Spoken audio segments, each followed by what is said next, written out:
As you know, the European Union, how it works, there is an executive, which is called the European Commission, and they rule us for 5 years. And Mr. Juncker, you've seen it in the newspapers, and they made a big plan when they started 2 years ago. 10 priorities. One of the priorities, one of the 10 was creating the digital single market. And like many of the things that come from Europe, it's about creating. It's like the governments that create a market. So they come up with all these proposals that we are now facing about, geo-blocking. We haven't discussed it yet. The web shops that can no longer geo-block consumers from other countries, or on the consumer online purchases, consumer rights, and so on. All these things, they follow a specific agenda that has been announced 2 years ago. And so there are more to come, also in the area of competition policy, for example. There's more to come on data privacy and so on. Okay, thank you very much. So we're going to get into that a little bit more in a few moments, but the final part of today's meeting is really to give an opportunity for us to be able to hear from a panel of experts in relation to the topical points of today, in relation to Brexit and in relation to peak. And so I'd like to start off with Pat, if you could introduce yourself, please. Yeah, hi, Pat Sherlock's my name. I'm from a company called Luzerne, based here in Blanchardstown. We are an e-commerce, totally e-commerce based company. We have a platform and we provide services. We target brands and distributors, and we build web stores for them, and we enable them to sell their products globally. So that's our focus. Like I say, we target brands, we run web stores for those brands as well. So in the context of this conversation, I'm probably going to focus on the fact that Luzerne operating web stores for our brands, and talk about the challenges and the issues and lots of things you brought up, Maurice, there. I know them well. Context and size, we probably sell about 30,000 orders per month, average over the year, peaks up about 80,000 in November and December. The mix at the moment is about 30% of the orders we sell are to consumers in the US, 30% to the UK, 20% to Germany, and then the rest of the world is the other 20%. Ireland is 4%, so we're an Irish company. We target brands who want to sell into Europe and that. So, Ireland is small in the context of us selling, but it's 4%. We sell, you described it, I always talk to people about selling into countries or selling in countries and selling to countries. When we set up web stores for brands, we tend to want to localize them. And to the point you touched on earlier on, it's about picking the countries where we want to have the local language and the local currency. And the rest of those countries we try and cover with a universal, a site that's maybe in English and takes euros, and that covers the rest of Europe for us typically. But we have web stores that we sell locally. We have about 12 different locales, okay? Germany, France, Italy, the big ones, US, Canada, Australia, New Zealand, again. So we go with the brands and where they think the markets are, and that's where we sell to. We deliver to 112 different countries in the last year, so I just looked up that stat earlier on. So that's the sort of range that we're at. So as a company, we do all of the things to sell products, and we work with our brands on the promotions and everything else. But we have an operations team who look after delivery, customer service, fraud control, payments. We have to have all these different payment methods you refer to, and we have a team in Dublin who carry out all of these functions. So that's what Luzerne do, and that's what I'll talk about today. Thank you very much. Hi, my name is Gilles Ferrandez. I'm the head of international sales in An Post. Within An Post, we have this entity called Post Parcels, and our focus is to work with foreign companies to bring parcels into Ireland, and also to work with Irish-based companies, especially SMEs, to support them into going online, starting to sell initially on the Irish market, but also in the UK, which is next door. So we have a lot of traction in terms of, especially in the inbound, because of Brexit, and we'll touch on it. But it is to say that we bring probably 10 times as many parcels into Ireland that we export at the moment. So it is by far our premier partner within Europe, So that's me. Okay, thank you very much. Richard, we know you now. Thank you very much. So what we want to do for the next few minutes is really just position. We've some questions that we've put together ourselves, but really we want this to be as interactive as possible. So please put your hands up, and when I see a hand, I'll come over to you and just introduce yourself and say who you are before you ask your question. So really, gentlemen, if I could start off with the Brexit question, and you know, we're not going to have any firm answers today, and this is an evolution. We'll hopefully come up with the questions that we want to ask, and what are the questions that we as business owners and as retailers and as brand owners, what should we be asking? And Ritz, you mentioned about the single digital market. Perhaps we could just elaborate a little bit more on this in the context of Brexit. If you could talk to the GOIP blocking as an example, payments as an example, in the context of Brexit, where you see some of the opportunities and some of the challenges. The geo-blocking issue is a very interesting one to see. It's for those who are less familiar with it. Europe says, well, we have one market for mobile phone, and so they've cancelled the roaming. I think it's in June is going to disappear completely. So every consumer creating, it's like the governments that create a market. So they come up with all these proposals that we are now facing about geo-blocking. We haven't discussed it yet. You know, the web shops that can no longer geo-block consumers from other countries, or on the consumer online purchases, consumer rights, and so on. All these things, they follow a specific agenda that has been announced 2 years ago. And so there are more to come, also in the area of competition policy, for example. There's more to come on data privacy and so on. Okay, thank you very much. So we're going to get into that a little bit more in a few moments, but the final part of today's meeting is really to give an opportunity for us to be able to hear from a panel of experts in relation to the topical points of today, in relation to Brexit and in relation to peak. And so I'd like to start off with Pat, if you could introduce yourself, please. Yeah, hi, Pat Sherlock's my name. I'm from a company called Luzerne, based here in Blanchardstown. We are an e-commerce, total e-commerce based company. We have a platform and we provide services. We target brands and distributors, and we build web stores for them, and we enable them to sell their products globally. So that's our focus. Like I say, we target brands, we run web stores for those brands as well. So in the context of this conversation, I'm probably going to focus on the fact that Luzerne operating web stores for our brands, and you know, talk about the challenges and the issues and lots of things you brought up, Maurice. I know them well. Context and size, we have we probably sell about 30,000 orders per month. You know, average over the year, peaks up about 80,000 in November and December. The mix at the moment is about 30% of the orders we sell are to consumers in the US, 30% to the UK, 20% to Germany, and then the rest of the world is the other 20%. Ireland is 4%, so we're an Irish company. We target brands who want to sell into Europe and that. So, you know, Ireland is small in the context of us selling, but it's 4%. We sell, you described it, you know, I always talk to people about selling into countries or selling in countries and selling to countries. When we set up web stores for brands, we tend to want to localize them. And to the point you touched on earlier on, it's about picking the countries where we want to have the local language and the local currency. And the rest of those countries we try and cover with a universal, you know, a site that's maybe in English and takes euros, and that covers the rest of Europe for us typically. But we have web stores that we sell locally.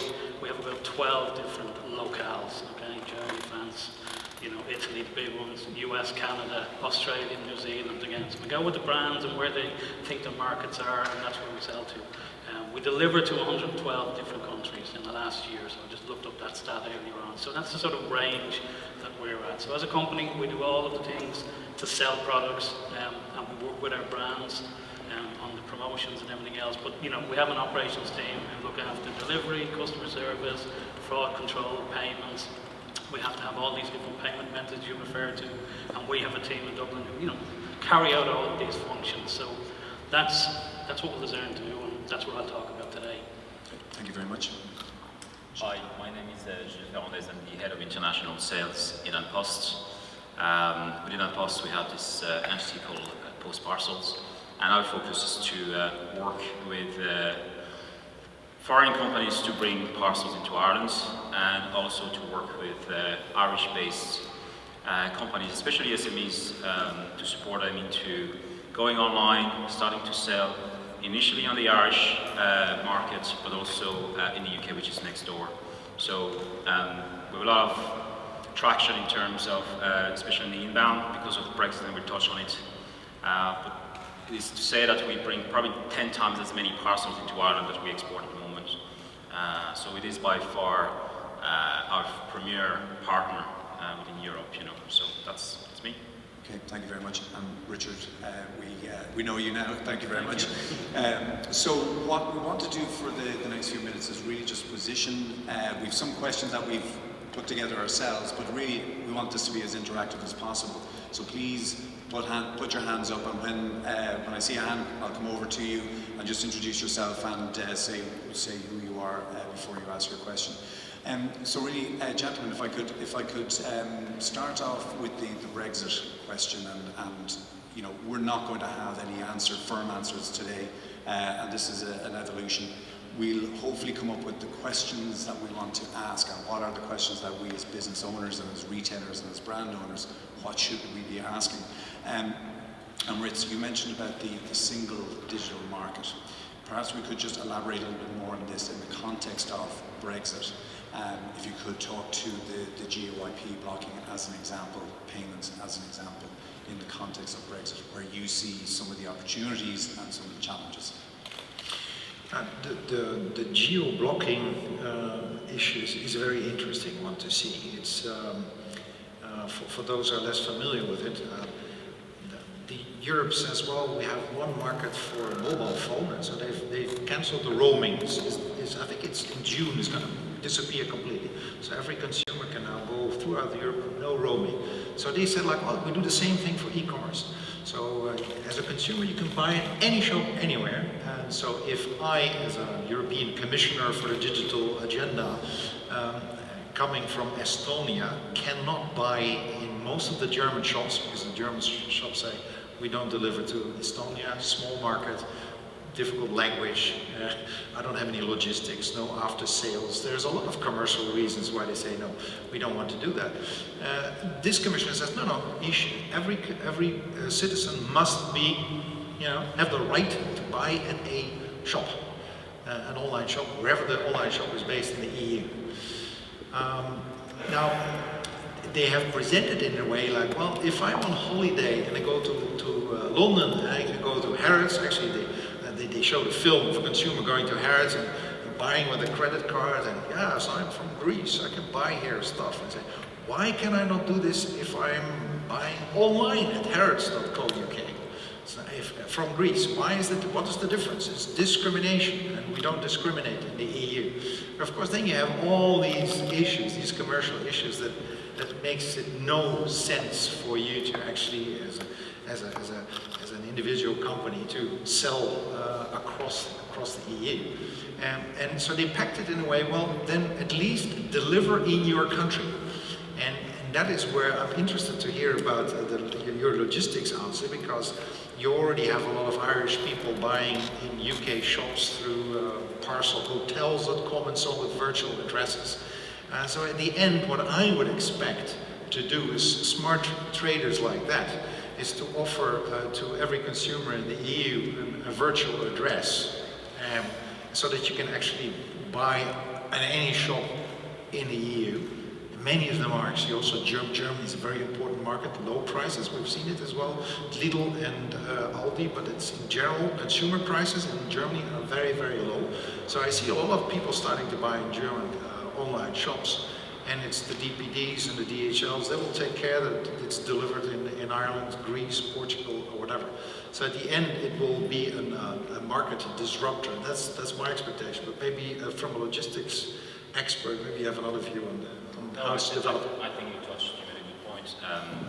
I mean, we have been exporting and importing as a postal organization every day of the week, you know. So it's not for us, Brexit does not represent a significant challenge because we are used to truly global postal network, but we have also pan-European agreements, you know, a company like DHL, which is here today, where we work with private operators to overtake those challenges. So.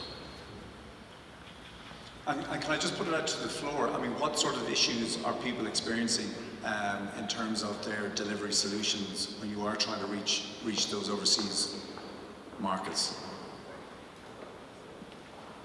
Hi, I'm Niall. I'm one of the co-founders of the ECAI and founder of my own company, shopism.com. And I know in previous conversations that we've been talking about that maybe because of the amount of bulk coming out of Germany that they have a lot lower rates in terms of their prices, so they can afford to send. I myself buy dog food. I got big bags of dog food from Germany. So I know when it came to the mobile phone market, and it's just come into effect, that the roaming has been done throughout Europe. And I want to know, is there any talk of the same type of arrangement happening for delivery? Because I think having a European pan delivery price would help facilitate products going across the continent as a whole. I'm sure the carriers will have a thing or two to say about that. There was another person there. Can I just make a comment on that, maybe? As somebody, you know, selling in stores for many years, I think an example, 5-6 years ago, we would run a website that's selling televisions. And the televisions are being supplied out of the UK, and we were selling them to consumers in Germany and France, etc. Back 5-6 years ago, the cost for us to have a television, you know, a 50-inch television delivered, could be anything up to 40-50 euro. And then we'd have to pass that on to consumers. So there was a, you know, a natural sort of rejection of that type of pricing because it would cost consumers so much, because that's what it cost us. Today we can probably get that for less than €5. Just the innovation from the carriers across Europe has sort of brought that pricing down where it's nearly a level playing field. And that's something that we've seen. So we can now move for something from 40 kilos anywhere in Europe for a price that is more or less standard, €4.99, €5.99, when you have enough volume to do it, you know. But I'm just saying, you know, 5 years ago, that wasn't available. Innovation in the carriers and systems and consolidation in the carriers is actually making that a reality. We're seeing it. It's an example for us. So. And along with that, it gets there faster. Sorry? And along with that, it gets there faster nowadays. Absolutely. Hi, how you doing? I'm John Cunningham. I run Schoolbooks.ie here domestically in Ireland, but also operate a 3PL company, which will be a lot of domestic and European and a bit to the US as well. One of the things, the challenges we'd see in a ruling like that would be a lot of companies where if they're offering free delivery in a domestic market, would they now then be obliged to offer that same model? And the transport costs are different, because if you're moving it, we've got here in Ireland, we'd have the transport costs across the water, plus the actual distance that the truck has to travel or van has to travel.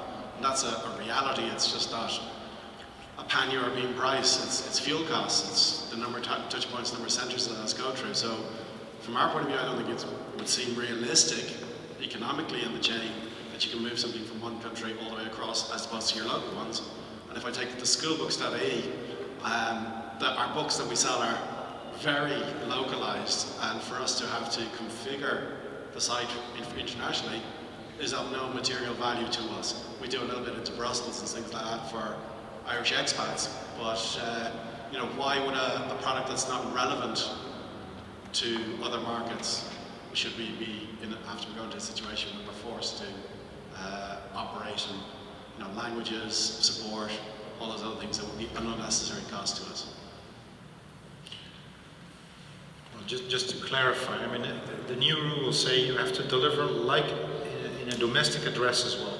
So that's what the obligation is. So if you now deliver to a citizen in Dublin a parcel, you're also obliged to deliver in Dublin or another place where you sell to someone living in Athens. That's what the obligation is. So now you have the logistics companies that are going to say, well, we'll take care of that bit between Dublin and Athens, because there will be a traffic, and that can only be done with virtual addresses and constructions like that. But I would still challenge what I heard before, because what I hear most of cross-border business is there is this huge difference in pricing, and German companies all have a big advantage because Germany, we all know, is a huge exporting company, so there are shiploads and truckloads going every day to basically all around the world. So web shops can benefit from this infrastructure. And what you hear always is that if you are a smaller shop, you don't have the benefits of scale. So you either go to a consolidator or you have to start shopping. And if you go down in price, you cannot go for the DHLs and the express parcels. That beefs up that eats your margin. So you somehow relate for the low cost. You do relate on the postal operators. They work badly together still, and then they have these inter-terminal dues that they charge among themselves, so that it can actually become then more expensive, pretty more expensive to ship. Then the consumer has 2 weeks return rights, and then it goes back. Very often you have to offer that as free as well, because the Zalandos and the others, they do that as well, so you have to offer that. So I think that the recommendation that we always hear from Brussels tries to kind of, they recognize it's a negotiated deals. Parcel costs are negotiated costs, they are not standard costs. Standard costs are very high. As web shops, you must have some transparency where you can negotiate and how far down you can negotiate. That's what the EU now is trying to do, is get some so-called transparency in the market, so that as a smaller operator, you can see like, oh, those costs are way higher than what the average negotiated costs are. So then you can go back to your Irish Post and so on and start negotiating your fees down. That's what I, as a representative of web shops, should tell. Just worth mentioning that on Post have just increased their postage to a standard of €1 for a standard. But let's not go into This is not affecting parcel price at all. Perfect. Thank you. Thanks for clarifying. We didn't tee this up earlier on, so thank you. Okay. So I think in the context of the knee-jerk reactions that we're seeing as a result of Brexit, there seems the confidence levels in the UK now indications are that confidence is starting to drop. People are now retrenching and saving to a certain degree. Could you describe, and this is to the panel generally, and open to anybody to answer, what are the indicators that you're seeing, good or bad, in relation to the behaviours and the confidence in terms of shoppers at the moment in the UK? Yeah, so starting with me, I'll pick sort of 3 or 4 different brands. We have UK stores. Generally speaking, there is a slight reduction in the volume of sales. It's not significant. There wasn't a significant shift. As we went through late last year, we did notice that some of the numbers were lower than normal, but in some respects we can always find other reasons to sort of talk about different product sets and things that the brands themselves were doing in terms of promotions, etc. But from our numbers, I don't sense a significant reduction in UK consumers and what they're buying online.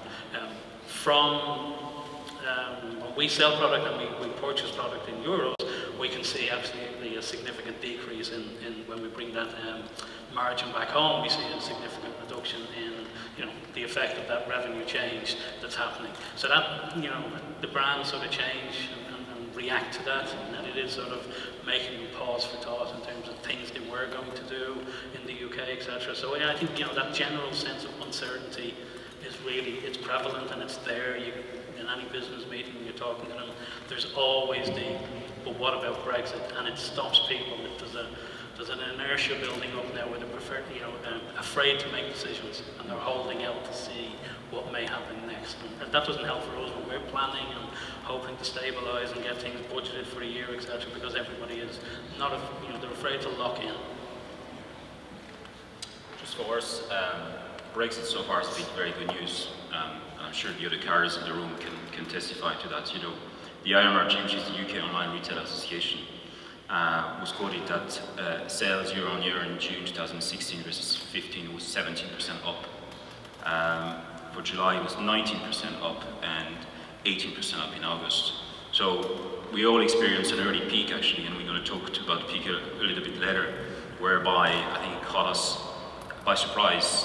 The exchange rate has certainly boosted sales from the UK into Ireland, so it hasn't been bad news at all. It has been very good news for us. In terms of the outbound, just to follow up on what Pat was saying, a lot of our customers who ship from Ireland abroad, they don't just ship to the UK, they ship to far-flung destinations like Australia, New Zealand, or the US, and that hasn't been as important in terms of the change.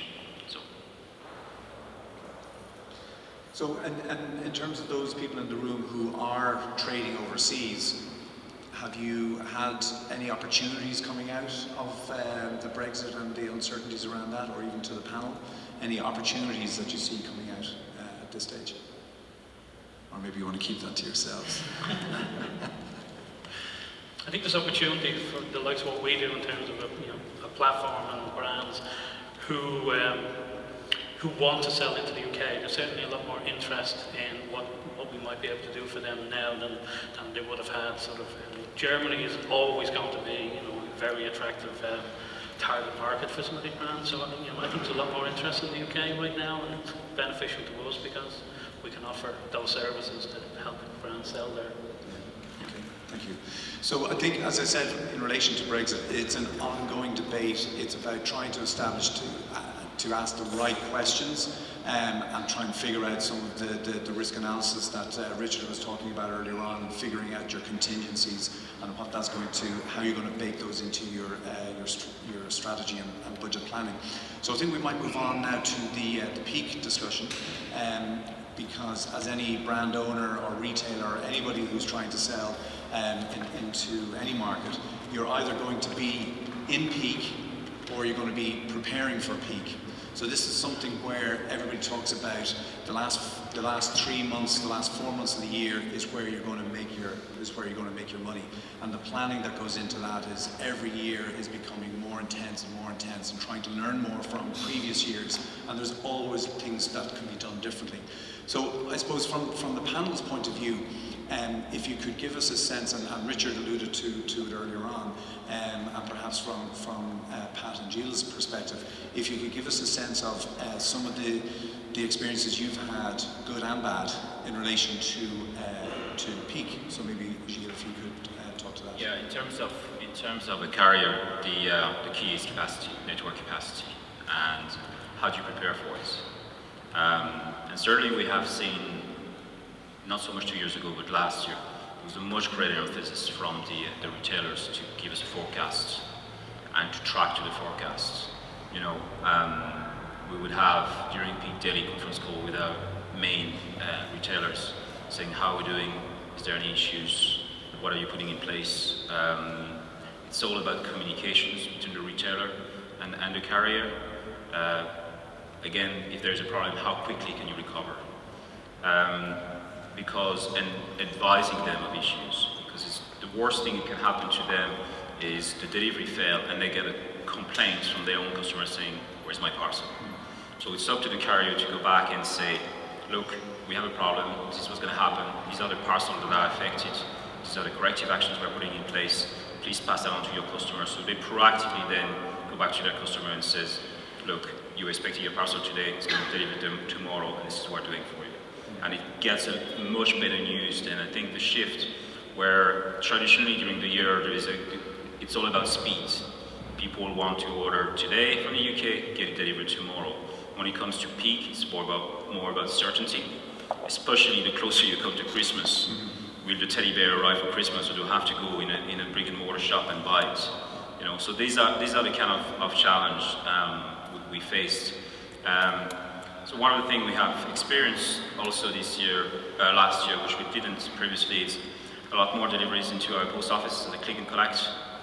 I guess there's two elements to that, whereby customers don't necessarily want the Christmas gift to arrive at their doorstep. That's the first thing. The second thing as well is it helps to alleviate some of the pressure in terms of delivery network. You know, so, and lastly, in terms of the challenges, returns, you know, Black Friday was mentioned early on. There's a lot of stuff being bought on Monday or Cyber Monday and then returned 2 or 3 days before, and how quickly do you get back to the retailers, you know? So these are the kind of the challenge we face. So. Yeah, and I'm always wondering in terms of the value, the PR value of a Black Friday, of a Cyber Monday is, you know, is massive. A Singles Day in China, as we know now, is probably the biggest e-commerce event globally. But in terms of the value, the economics of that, and this isn't a question specifically of your own businesses, but of businesses generally, is there money being made on it? I mean, are people just taking advantage of this just to clear dead stock? Are they looking to try and create a buzz? Are they, you know, where's the value after that? Because once you peak, it falls down. How do you scale that with value and growth? So again, this is just to the panel, and feel free to reference your own example or just generally. Yeah, I can take that. I mean, first few years, 2013, maybe 14, retailers would have found it very difficult to make money over peak. It was new to them and that, whereas there's now a model there, we have a forecast, we can say, okay, well, this is what we're expecting to achieve. The buyers in their own business now can go back to manufacturers and suppliers and say to them, okay, this is something we need to get a deal on. So we would have price points that we need to get to, and we would now know, okay, if we're going to have a good offer, that we have a margin on that product. And really that's, now we would have done this previously before with our St. Stephen's Day sales. We'd have always had that volume and been able to make something from those sales. So, but again, it is a day and an event, and retail is always like this, where we have to create that demand. We have to get people into our stores, and yes, there will be some very good offers, but again, that may not necessarily be the product or the right product for you. So our sales staff then need to be trained up, and also to educate people in what is the best product for them. So there's a lot to that, and even from our own perspective with the peak, I mean, we would try to manage that well. Sometimes we'd have turned off click and collect on that day, so sales staff are only dealing with people on the shop floor.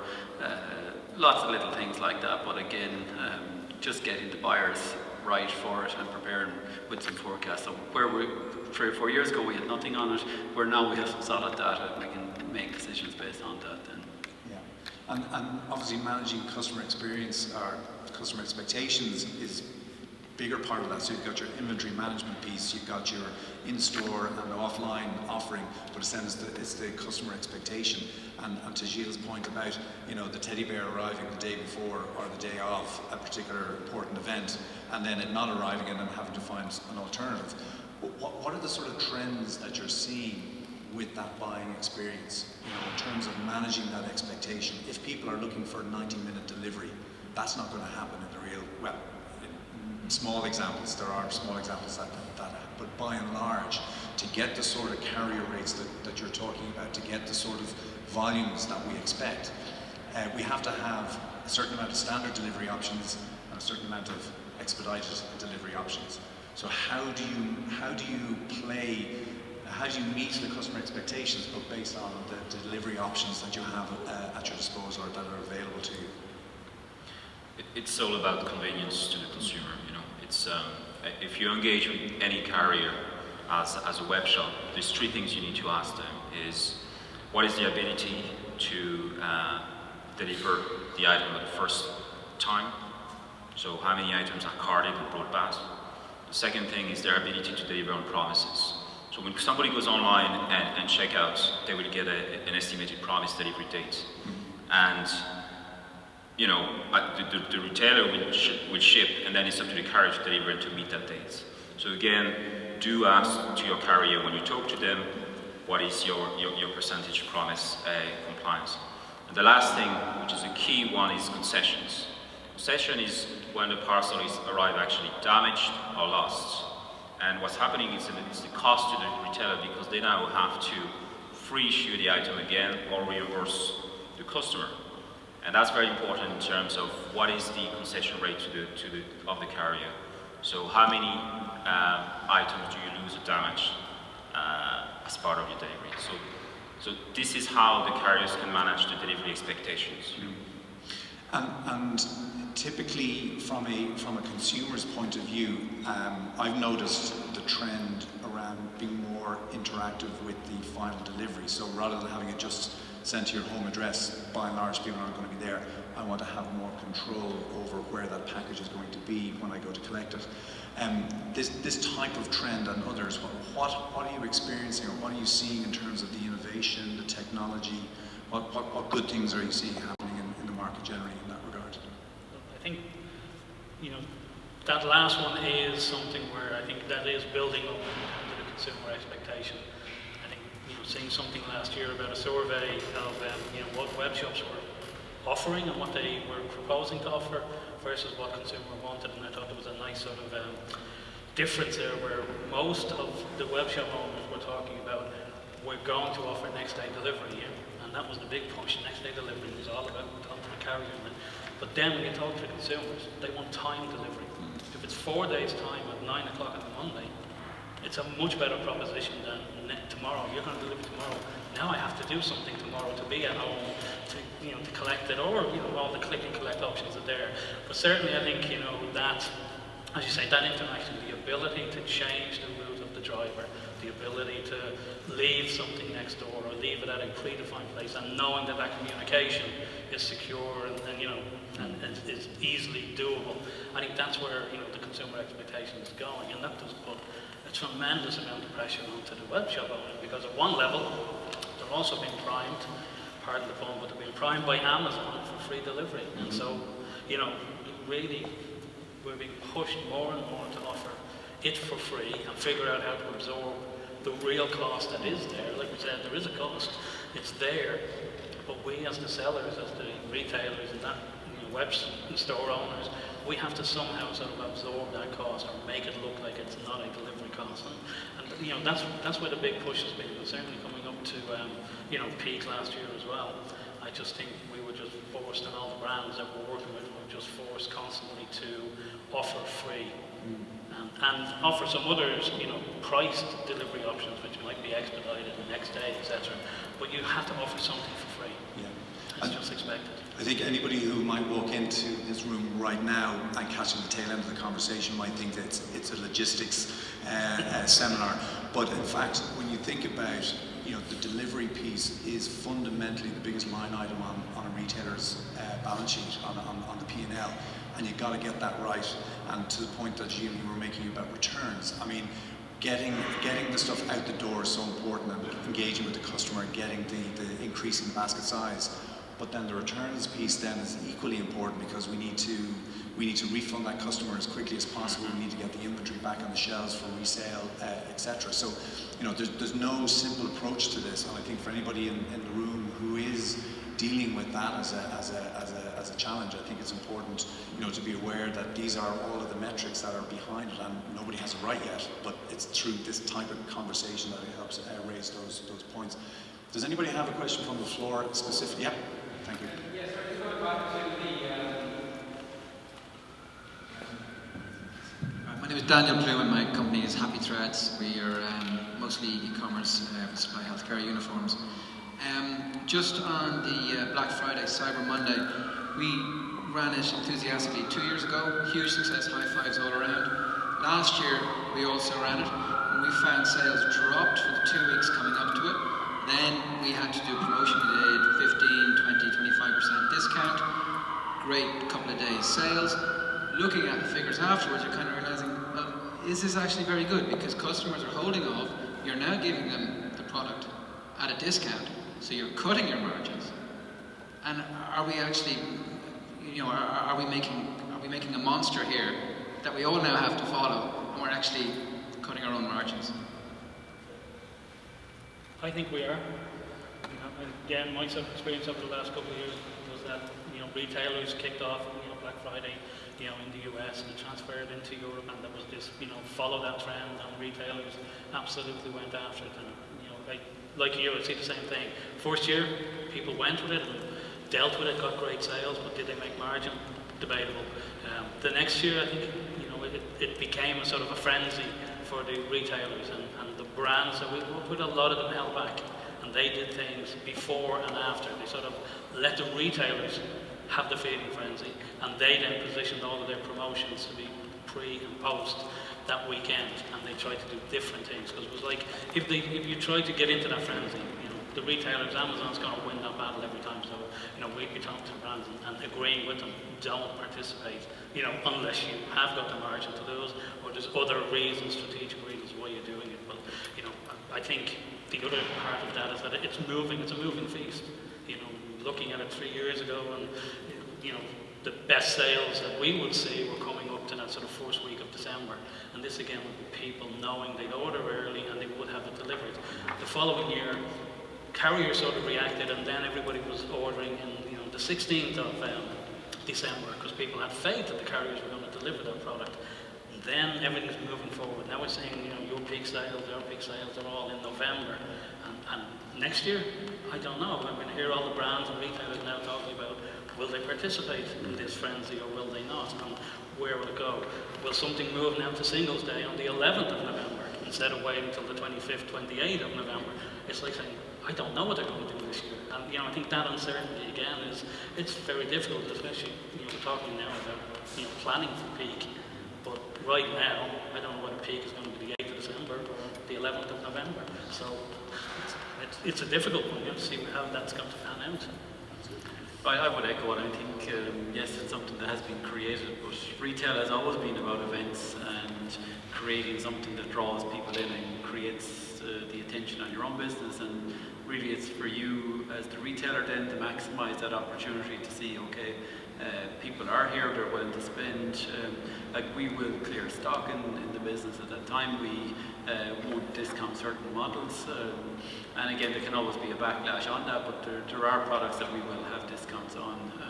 And that's where what we've done over the last few years is really just began to look at what we can offer and manage the expectation around that, because there are people that will analyse the event and see, and we may come back and we will communicate that message in our own team, say, well, okay, this isn't going to be discounted, so they then know at that point that they're not going to get it any cheaper from us. So it's a mixture, and that's what we have to work with on it.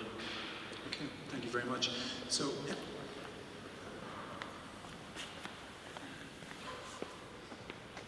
Yeah, hello. It's interesting, the question there about, you mentioned that if you buy a product, you have a few weeks to change your mind. And there's a gentleman there from DID. Is this something that you would see here a lot here in Ireland? It's not a major issue for us. Yes, as any online retailer has to offer 14 days a return policy, we haven't seen any major impact of that at all. And I in the business that I've always ran with online, the 14-day cooling off period has never created a challenge for us. Yeah. And also, on the quality of the products going into some of those white goods that's been sold, if a customer says, can I get the copy of the CE approval on the actual product, on the actual content of the internal parts of the white goods product, can the customer get that from the retailer? And if further required, can they get that from the manufacturing company if it's in the Far East? To give them satisfaction that not that the unit is CE approved, but the actual products that makes up the unit are CE approved. Yeah, well, I'm not really sure on that. It's a very in-depth question. I mean, most of the products that we would get ourselves are coming through reputable companies that would manage all of that. I mean, we wouldn't be sourcing much from the Far East at all, but I mean, the individual parts within that, I'm sure that's all within the regulations. I mean, it's not an area at all that I'd have any oversight on at all, so I can't really give you a direct answer on it, but... Yeah, but I know that some shops, that when they source from China, they do factory visits.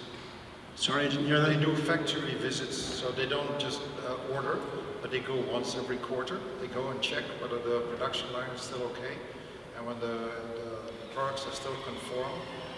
And so it does happen that you need extra controls. But the CE mark is like a mandatory quasi. you know that, so you have to comply with the EU law on a specific product, but the processing way is not subject to any kind of mandatory legislation, so you have to kind of check whether, particularly in the Far East, whether the consistency of the supply is there. Okay. And just one, you talked about the 2-week cooling down period. I work in real estate a lot. I've never heard of someone buying a house and saying in 2 weeks if they pay a 10% deposit, in 2 weeks they can say I changed my mind because they have a contract signed. Does that cooling off period count? Would that be in there if a contract was signed? Can they still have a 2-week cooling off period under the European directive and say no, I want to get out of this contract? Well, if it's B2C, 2 weeks is mandatory, it's law, so there's no way around it. And let's not forget some, maybe electronics not, but some product categories are based on that model. Zalando lives from the 2 weeks cooling off period. Why? Because everybody at Zalando buys 3 pairs of shoes, always a size less and a size more, and so they can send back the size that doesn't fit them. So it's not necessarily a negative. This is my same experience as well. It's not considered by the industry as a negative, the 2 weeks. It gives confidence to the market.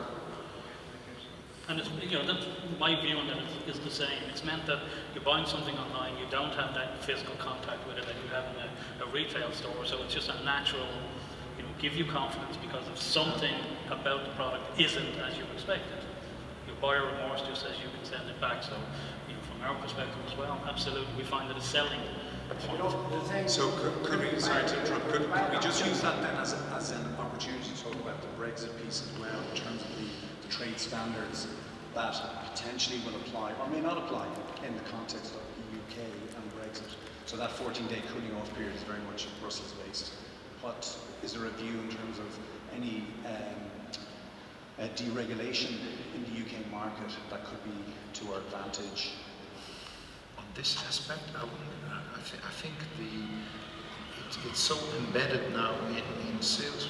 You can confirm this. That I think if the UK would remove a 2 week or make it 1 week, I mean, they would lose a lot of customers because it's like, oh, the UK have less rights. So I don't think they will do it. But some of pieces of new legislation that are now proposed are just simply mad. It's like the 2 years proof that you have to. You delivered the product 2 years ago in a good shape. I mean, I cannot imagine any government or taking it over if they don't have to by Brussels. Okay. So listen, we're at that point now in the evening where I think we've reached a discussion level where there's lots of still unknown questions, but thanks to our panel, we have some of the knowns identified. So I'd like everyone to put your hands together, please, for our panels.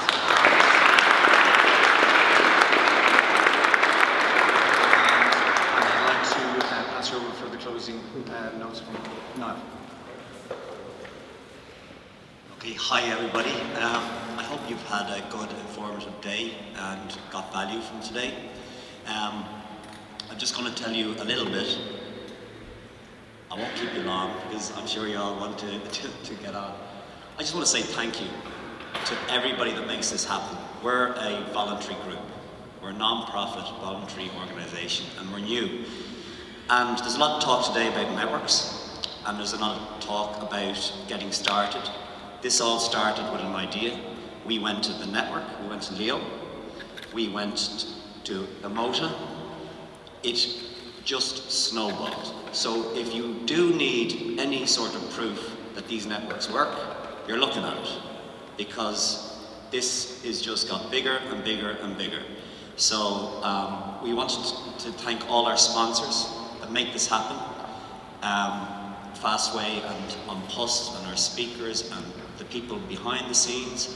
We have 4 of us on the core team that meet every week, and our goal is to make this a self-sustaining organisation.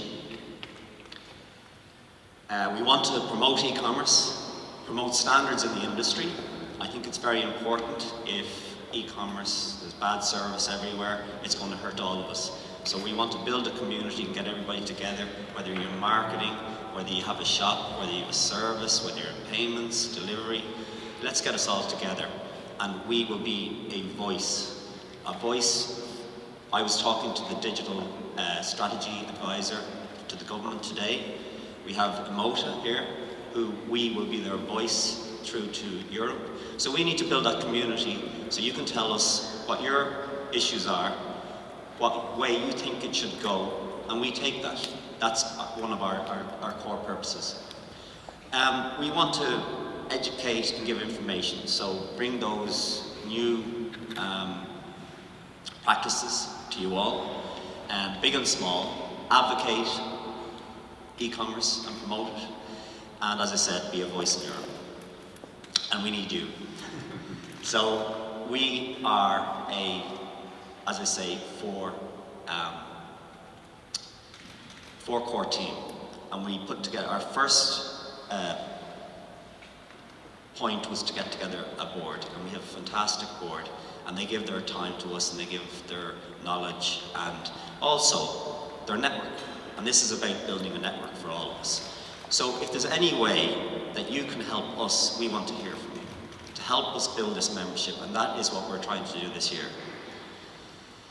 We need your ideas, we need your time, your expertise, and your support. We have a LinkedIn group. I'd ask that you all join and get involved in that, and talk to each other. What I did love about today is the conversation, the interaction. That's what this is about. That's what we want to build. We don't want to be just another e-commerce, they're very familiar throughout Ireland, throughout Europe.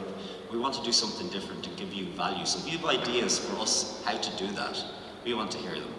So one of the things that we're talking about this year is getting mentors. So if you have expertise, I think all of us when we started, somebody helped us, So if you can help, there are people coming up to the ranks, and what we are talking about doing is creating a mentor program. So we're on Twitter, ECA Ireland, and our website is ecai.ie. And thank you all for coming and participating, because it makes this worthwhile for us. And Leo gave us that impetus to really bring this forward, and we really boomed as a result, and they worked very hard behind the scenes. I apologise for not thanking you, but absolutely Stephen and Mary and everybody, Grania involved, thank you very much.